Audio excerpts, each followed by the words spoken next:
கர்த்தருடைய பரிசுநாமத்துக்கு மகிமை உண்டாவதாக. இந்த காலை வேளை இருக்க தியானத்திற்காக கர்த்தர் கொடுத்திருக்கிற இந்த பெரிய பாக்கியத்திற்காக கர்த்தரை துதிக்கிறேன்.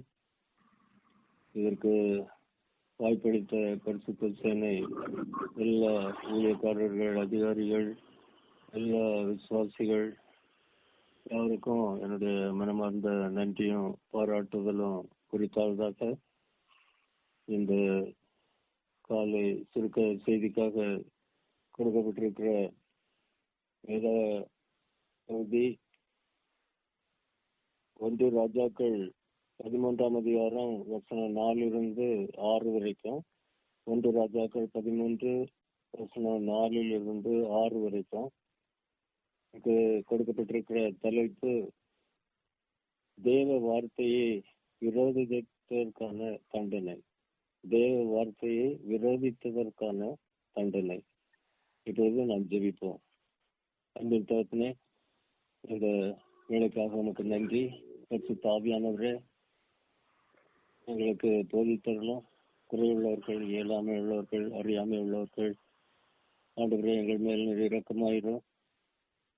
உங்களுடைய ஜீவ வார்த்தைகளை நாங்கள் தியானித்து அதன் பிரகாரம் எங்களுடைய வாழ்க்கையை நடத்த, ஆண்டவரே உங்களுடைய கருத்திலே பயனுள்ளவர்களாக காணப்பட, ஆண்டவரே நீர் எங்களுக்கு போதித்தருளீராக. இதையும் கனவும் மகிமையும் உமக்கே உண்டாகட்டும். ஆண்டவர் இயேசு கிறிஸ்து நாமத்திலே ஜெபிக்கிறோம் பிதாவே, ஆமென். ராஜா தாவீது பிற்பாடு, அவருடைய மகன் சாலமோனுக்கு பிற்பாடு வந்த ராஜாக்கள் தேவனுக்கு பிரியமான வழியிலே நடவாமல், தேவனுடைய வார்த்தையை விட்டுவிட்டு அவருடைய கற்பனைகளை கைக்கொள்ளாதபடி தங்களுடைய விருப்பம் போல விக்கிரகங்களை வணங்குகிறவர்களாக இருந்தார்கள். அவர்கள் மாத்திரம் அல்ல, அவர்களுடைய இஸ்ரவேல் தேசத்து மக்களையும் அவ்விதமான விக்கிரக வணக்கத்திற்கு கட்டாயப்படுத்தினார்கள். அவ்விதமாக இருந்த நாட்களிலே யெரொபெயாம் என்ற ராஜா ஆட்சிக்கு வருகிறார். அவருடைய நாட்களிலே அவர் மிகவும் விக்கிரக வணக்கத்தை கை கொண்டு நடக்கிற ஒரு ராஜாவாக காணப்பட்டார். ஆகவே தன்னுடைய மக்களையும், தேசத்து மக்களையும், இஸ்ரவேல் தேசத்து மக்களை விக்கிரக வணக்கத்தில் அவர்களை ஊக்கப்படுத்தினார். ஜீவனுள்ள தேவனுக்கு விரோதமாக வாழ்ந்தார். ஆகவே அவர் கன்றுக்குட்டிகளை உண்டு பண்ணி பெத்தேல் என்கிற பட்டணத்திலேயும் தான் என்கிற பட்டணத்திலேயும் அவைகளை ஏற்படுத்தி, அவைகளுக்கான பலிபீடங்களை ஏற்படுத்தி, மற்றும் மிகவும் தேவனுக்கு பயமில்லாத மனிதர்களை அந்த பலிபீட ஆசாரியர்களாகவும் ஏற்படுத்தி விதமாக விக்கிரக வணக்கத்தை உற்சாகப்படுத்தி இருந்தான். அந்த யெரொபெயாம் ராஜா தானே அந்த பலிபீடத்திலே பலிகளை செலுத்தி அந்த விக்கிரகங்களை வணங்கி வந்தான். கர்த்தர் ஒரு தேவனுடைய மனிதனை அவருடைய வார்த்தையினாலே நிரப்பி அந்த பெத்தேல் என்கிற பட்டணத்திற்கு அனுப்பினார். அந்த நாளிலே இந்த யெரொபெயாம் ராஜா பலி செலுத்துவதற்காக அந்த பலிபீட தண்டையிலே வந்து அதற்காக தயாராக நின்றான். தான் அந்த பலிபீடத்தின் மேல் தூபம் காட்ட மற்றும் பலி செலுத்த அவன் ஆயத்தமாக இருந்தான். அப்பொழுது கர்த்தரால் யூதேயாவிலிருந்து அனுப்பப்பட்ட இந்த தேவனுடைய மனிதன் தேவன் அவனிலே கொடுத்திருந்த அந்த தீர்க்க தரிசன வார்த்தையை கூறினான். அவன் இவ்விதமாக கூறினான். அந்த பலிபீடத்தை கூப்பிட்டு பலிபீடமே பலிபீடமே, இதோ தாவீதின் வம்சத்தில் யோசியா என்னும் பெயருள்ள ஒரு குமாரன் பிறப்பான். அவன் உன்மேல் தூபம் காட்டுகிற மேடைகளின் ஆசாரியர்களை உன்மேல் பலியிடுவான். மனுஷரின் எலும்புகளும் உன்மேல் சுட்டரிக்கப்படும் என்பதை கர்த்தர் உரைக்கிறார் என்று கர்த்தருடைய வார்த்தையை கூறி ஒரு அடையாளத்தையும் கூறினான். இதோ இந்த பலிபீடம் வெடித்து அதன் மேலுள்ள சாம்பல் கொட்டுண்டு போம், கர்த்தர் உரைத்ததற்கு இதுவே அடையாளம் என்றான். இந்த வார்த்தையை கேட்ட அந்த யெரொபெயாம் ராஜா இதை கூறின அந்த தேவனுடைய மனிதனை பிடித்து தண்டிக்க, ஒருவேளை அவனை கொன்று போட அவன் கோபத்தினால் நிறைந்து அவன் தன்னுடைய கையை அந்த தேவனுடைய மனிதனுக்கு நேராக நீட்டி அவனை பிடிக்கும்படியாக தன்னுடைய போர் வீரர்களுக்கு கூறினான். அந்த வேளையில் தான் கூறப்பட்ட இந்த சம்பவம் நடந்தது. அதைத்தான் நாம் இந்த 1 ராஜாக்கள் 13ஆம் அதிகாரம் 4ஆம் வசனத்திலே படிக்கின்றோம். அது இவ்விதமாக கூறுகின்றது. பெத்தேலில் இருக்கிற அந்த பலிபீடத்திற்கு எதிராக தேவனுடைய மனுஷன் கூறின வார்த்தையை ராஜாவாகிய யெரொபெயாம் கேட்டபோது அவனை பிடியுங்கள் என்று தன் கையை பலிபீடத்திலிருந்து நீட்டினான். அவனுக்கு விரோதமாய் நீட்டின கை தன்னிடமாக முடக்க கூடாதபடிக்கு மறைத்து போயிற்று.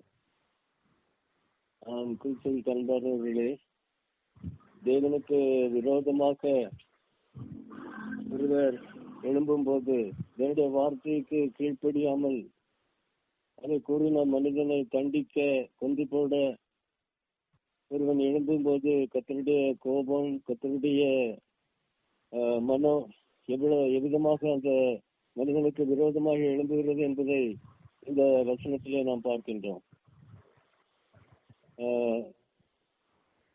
அந்த 4ஆம் வசனம் கூறுகின்றது. 1 ராஜாக்கள் 13:4 வசனம். அவனை பிடியுங்கள் என்று தன் கையை பலிபீடத்திலிருந்து நீட்டினான். அவனுக்கு விரோதமாய் நீட்டின கை தன்னிடமாக முடக்க கூடாதபடிக்கு மறைத்து போயிட்டு. விதமாக ஒரு பெரிய தண்டனை உடனடியாக அந்த யெரொபெயாம் ராஜாவுக்கு சம்பவித்தது.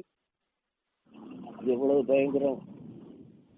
நம்முடைய நாட்களிலும் கூட நம்முடைய வாழ்க்கையிலே நாம் கர்த்தருடைய வார்த்தைக்கு கீழ்ப்படிந்து கர்த்தருடைய வார்த்தைகளை நாமும் கை கொண்டு நடக்கும்படி கர்த்தர் நம்மிடம் ஞாபகப்படுத்துகின்றார். அது மாத்திரமல்ல,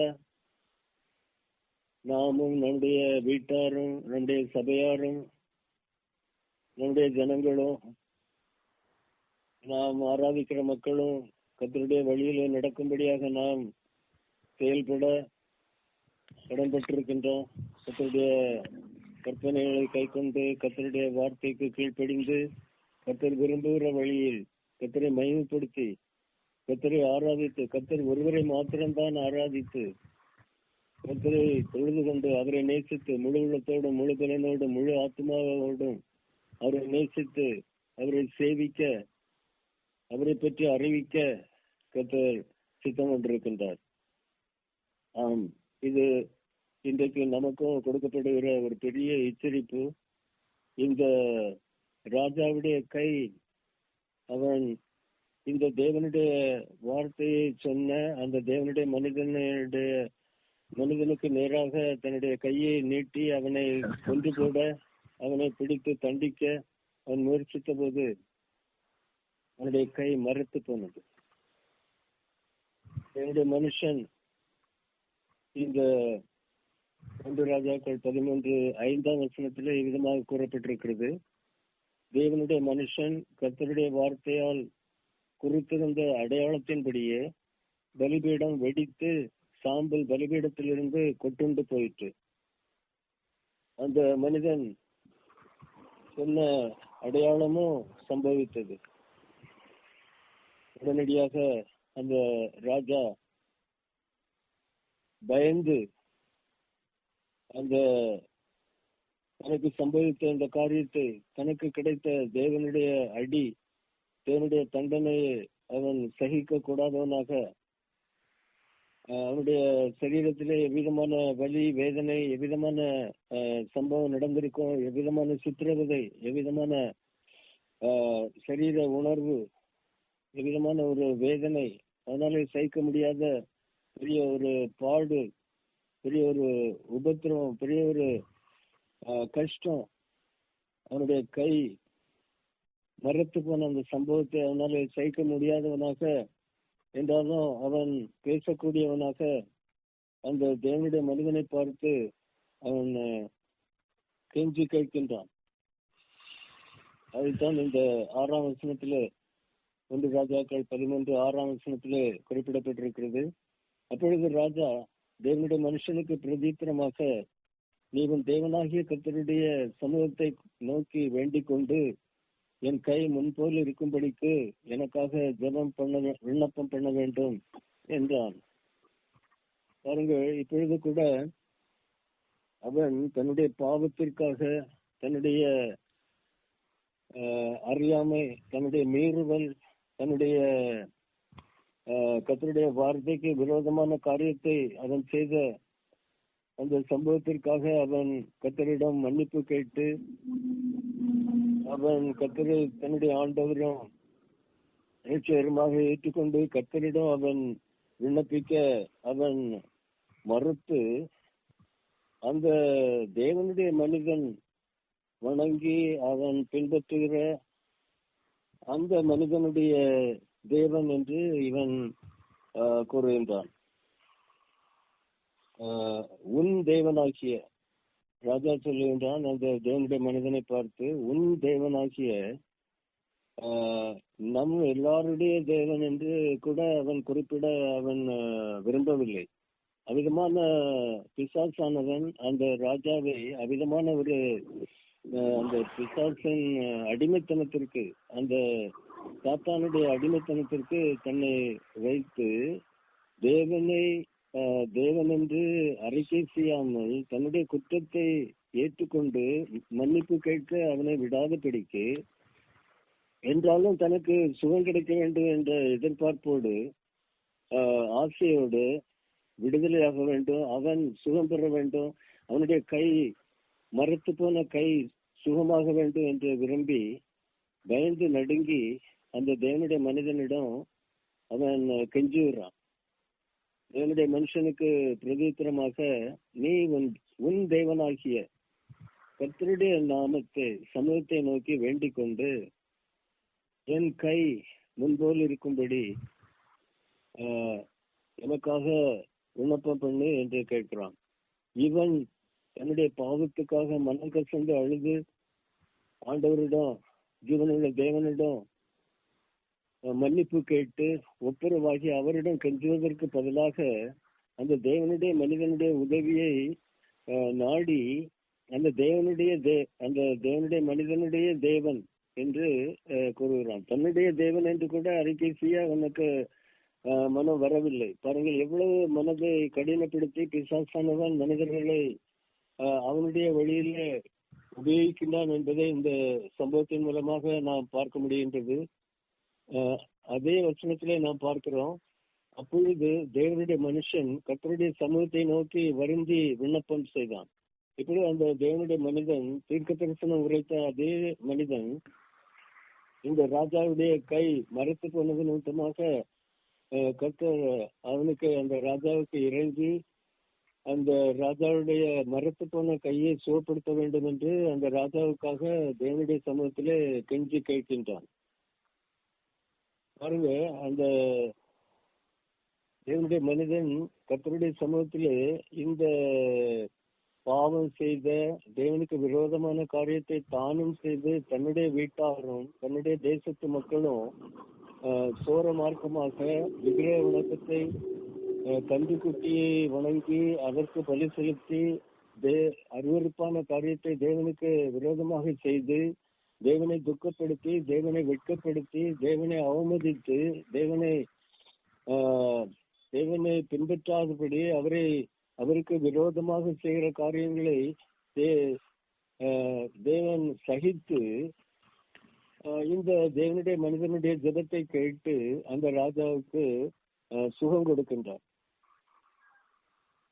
தேவனுடைய மனுஷன் கர்த்தருடைய சமூகத்தை நோக்கி, அந்த பலிபீடத்தை நோக்கி அல்ல, அந்த விக்கிரகத்தை நோக்கி அல்ல, அந்த அந்த இடத்தை நோக்கி அல்ல, கர்த்தரை நோக்கி, கர்த்தருடைய சமூகத்தை நோக்கி வருந்தி விண்ணப்பம் செய்தான். பாருங்க, அந்த இடத்துலயும் அந்த தேவனுடைய மனிதன் தேவனுடைய சமூகத்தை உணர்ந்து ஜீவனுள்ள தேவனிடம் விண்ணப்பம் செய்கின்றான். இது நம்ம எல்லாருக்கும் ஒரு பெரிய ஒரு முன்மாதிரி. அப்பொழுது தேவன் பாருங்க எவ்வளவு நல்ல தேவன், எவ்வளவு இரக்கம் நிறைந்தவர், எவ்வளவு நம்முடைய ஜெபங்களுக்கு பதில் தருகிறவர். அந்த சூழ்நிலையிலேயும் அந்த ராஜாவுடைய அந்த தேவனை துக்கப்படுத்தின, தேவனை அவமதித்த, தான் மாத்திரமல்ல தன்னுடைய வீட்டாரும் தன்னுடைய தேசத்து மக்களும் தேவனை அவமதிக்க பண்ணின, அதற்கு காரணகர்த்தாவாக இருந்த இந்த ராஜாவுடைய அந்த மரத்து போன கை முன்பு போல சுகமாக ஆகும்படியாக அந்த தேவனுடைய மனிதனுடைய விண்ணப்பத்தை தேவன் கேட்டார். பாருங்க, தேவன் கேட்டு இறங்குகிறார். அந்த ராஜாவுடைய மரத்து போன கையை சுகப்படுத்துகிறார். ராஜாவின் கை முன்னிருந்தபடி சீர்பட்டது. பாருங்க, தேவன் தன்னுடைய இரக்கத்தையும் தன்னுடைய அன்பையும் தன்னுடைய அவர் தன்னையும் தான் ஒரு ஜெபத்தை கேட்டு விண்ணப்பம் செய்கிற தேவன் என்பதையும் அந்த இடத்துல அவர் காண்பிக்கின்றார். காண்பித்து அவனுடைய கையை, மரத்து போன கையை சுகப்படுத்துகின்றார். இது நம்ம எல்லாருக்கும் ஒரு பெரிய பாடம். நாம கர்த்தரை துக்கப்படுத்தி இருக்கலாம், கர்த்தரை பிரியமில்லாத வாழ்க்கை வாழ்ந்திருக்கலாம். ஆனா இன்றைக்கு நான் என்னுடைய வாழ்க்கையில, ஏசப்பா நான் பாவி, என்னை மன்னியும், நான் உமக்கு விரோதமாக நானும் வாழ்ந்து என்னுடைய வீட்டாரையும் வாழச் செய்து என்னோடு உள்ள மக்களையும் உண்மை துக்கப்படுத்தும்படியாக செய்தேன், என்னை மன்னித்தரலும் என்று நாம் கர்த்தரிடம் திரும்பும் போது கர்த்தர் நமக்கு மன்னித்து நம்முடைய வாழ்க்கையை மேம்படுத்த முடியும். கர்த்தரை மையப்படுத்துவதற்கான, கர்த்தருடைய பிள்ளையாக வாழ்ந்து அனைவரை, கோடிக்கணக்கான மக்களை கிறிஸ்துவனுடைய வழிநடத்த நம்மை பயன்படுத்த முடியும். கர்த்தராலே எல்லாம் கூடும், அவராலே கூடாத காரியம் எதுவுமே கிடையாது என்பதை நாம் 100% விசுவாசிக்கிறோம்.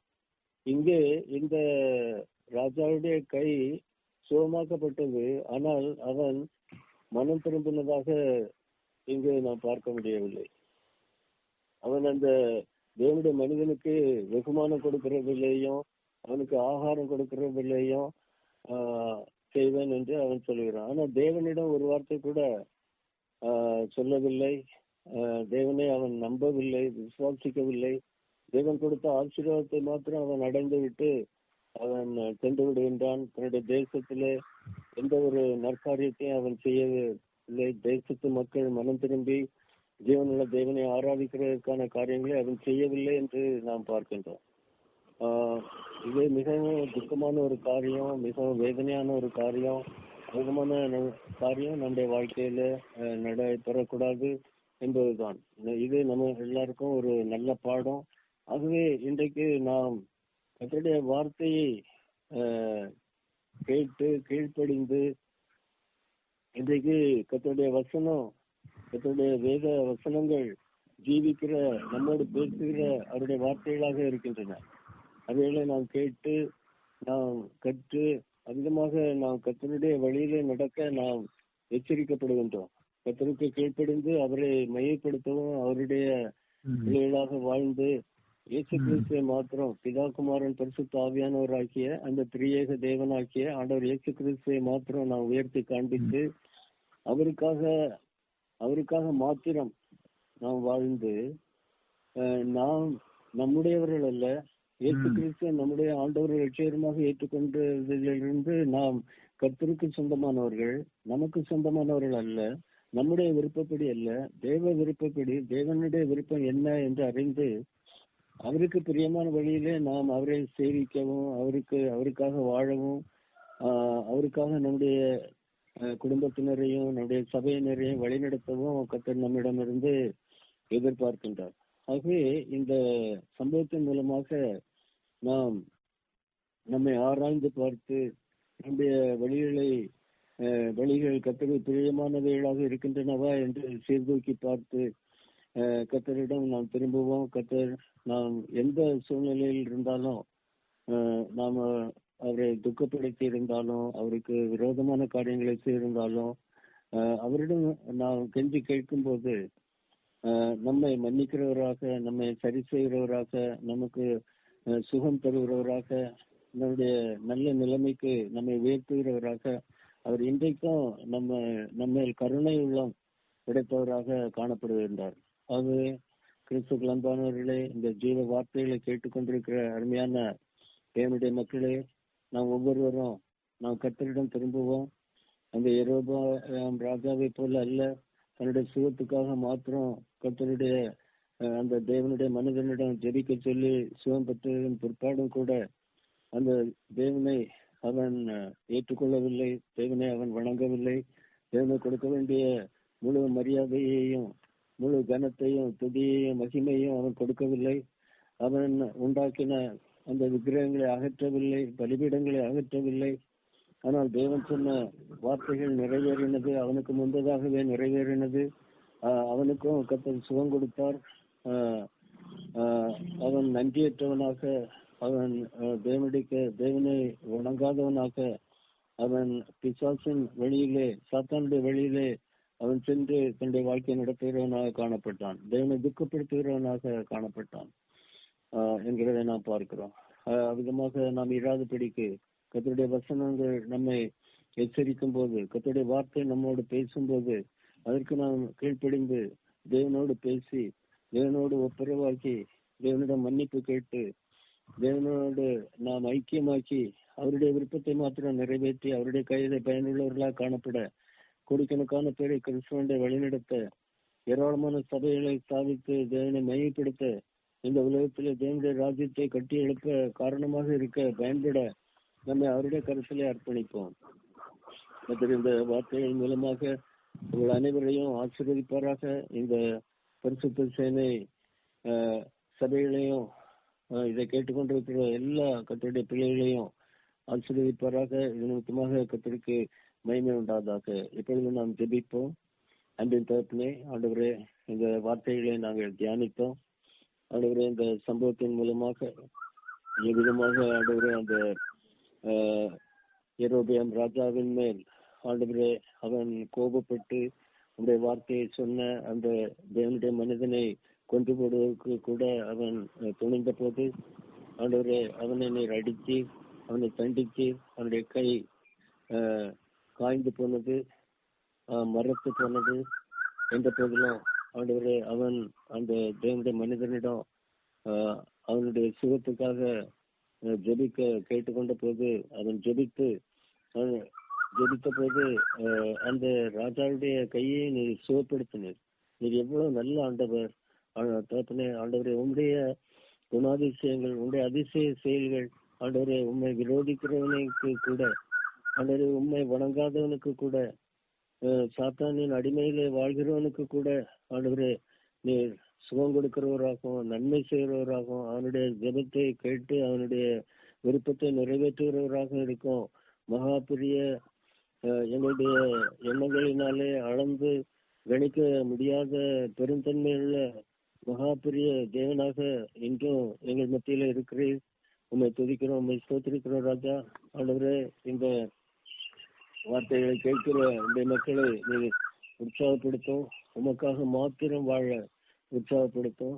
பக்தி வைராக்கியத்தோடு ஆண்டவரே இன்று ஆண்டவரே இரத்த சாட்சி மரணமா இருந்தாலும் ஆண்டவரே எக்காரணம் கொண்டு இயேசு கிறிஸ்துவை நாங்க மறுதளிக்காத படிக்கு உடைய வருகைக்காக ஆயத்தப்பட நாங்களும் எங்களுடைய பிள்ளைகள் குடும்பங்களும் எங்களுடைய சபையோரும் ஆயத்தப்பட ஆண்டவரே நீர் எங்களுக்கு உதவி செய்யும். இந்த வார்த்தைகளை கேட்டுக்கொண்டிருக்கிற கர்த்தருடைய மக்கள் ஒவ்வொருவரையும் நீர் தொட்டு ஆசீர்வதிப்பீராக. அவருடைய வேலைகள், அவருடைய குடும்பத்தினர், அவருடைய பிள்ளைகளுடைய படிப்பு, உயர்வு, வேலை வாய்ப்புகள், அவர்களுக்கு ஏற்ற வாழ்க்கை துணைவிகள் கிடைக்க அவர்களுடைய குடும்பங்களிலே புத்திர பாக்கியங்கள் நீர் தர ஜெபிக்கிறோம் ஆண்டவரே.